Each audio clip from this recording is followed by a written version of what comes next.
अस्सलाम वालेकुम, मेरा नाम है वकार अफरी। दोस्तों, हम आज एमोक्सिल कैप्सूल के बारे में बात करेंगे। आप कौन सी बीमारियों में इस्तेमाल कर सकते हैं, कौन से में इस्तेमाल नहीं कर सकते, इसकी नुकसानात क्या है, इसका जनरिक फार्मूला क्या है। तो आज इन सब चीज़ों के बारे में बात करेंगे। जो एमोक्सिल कैप्सूल है, इसका जनरिक फार्मूला है एमोक्सिसिलिन, और एमोक्सिसिलिन एक एंटीबायोटिक है जो कि बैक्टीरिया के सिलवाल में जो पेनिसिलिन बेंडिंग प्रोटीन्स होती है उनके साथ ही मिल जाता है, और जो बैक्टीरियल सिलवाल की जो सिंथेसिस होती है, जो ग्रोथ होती है, उसकी ये ग्रोथ स्टॉप कर देता है और इसकी वजह से उस बैक्टीरिया की डेथ काज हो जाती है। इसके बाद दोस्तों हम यूजेस की तरफ चलते हैं कि इस एमोक्सिल कैप्सूल को हम कौन सी बीमारियों में इस्तेमाल कर सकते हैं। ये हम एक्यूट एंड क्रोनिक ब्रोंकाइटिस में इस्तेमाल कर सकते हैं।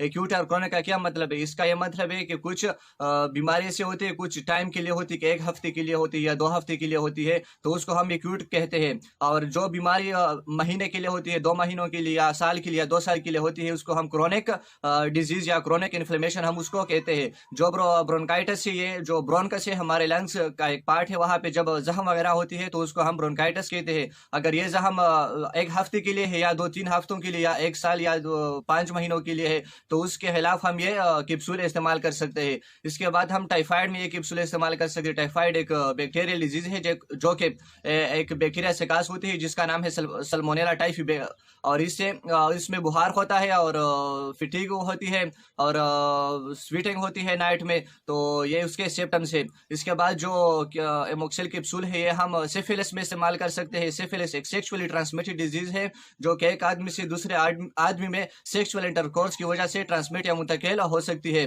और यह एक बैक्टीरिया से काज होती है जिसका नाम है ट्रिपोनेमा पेलाडम। यह जो कैप्सूल है, ये हम नमूनिया में इस्तेमाल कर सकते हैं। नमूनिया एक बैक्टीरियल डिजीज है जो कि एक बैक्टीरिया से काज होती है जिसका नाम है स्ट्रेप्टोकोकस नमूनिया, तो उसमें भी हम ये कैप्सूल इस्तेमाल कर सकते हैं। पाइलोनेफ्राइटिस में इस्तेमाल कर सकते हैं। जब हमारे साथ जख्म वगैरह जो है, इन्फ्लेमेशन है, ये हमारे गुर्दों में हो, तो उसमें भी हम ये कैप्सूल इस्तेमाल कर सकते हैं। गोनोरिया में इस्तेमाल कर सकते हैं। गोनोरिया एक सेक्सुअली ट्रांसमिटेड डिजीज है और यह एक बैक्टीरिया से काज होती है जिसका नाम है नाइजीरिया गोनोरिया, और इसमें जो सेक्सुअल ऑर्गन्स है वो ज्यादातर शामिल होते हैं। इसके बाद जो एमोक्सिल कैप्सूल है, ये हम हेलिकोबैक्टर पाइलोरी एक बैक्टीरिया है जो हमारे स्टोमक में होता है, और जब ये मतलब वहाँ पे इन्फ्लेमेशन वगैरह काज करता है, तो उस इन्फ्लेमेशन या जो अल्सर होता है स्टमक में, तो उसको खत्म करने के लिए हम ये कैप्सूल इस्तेमाल कर सकते हैं। रिस्पायरेटरी ट्रैक इन्फेक्शन में इस्तेमाल कर सकते हैं। अगर किसी पेशेंट को सांस की नाली में तकलीफ है या सांस की नाली में जो भी प्रॉब्लम है, तो उसको खत्म करने के लिए आप ये कैप्सूल इस्तेमाल कर सकते हैं।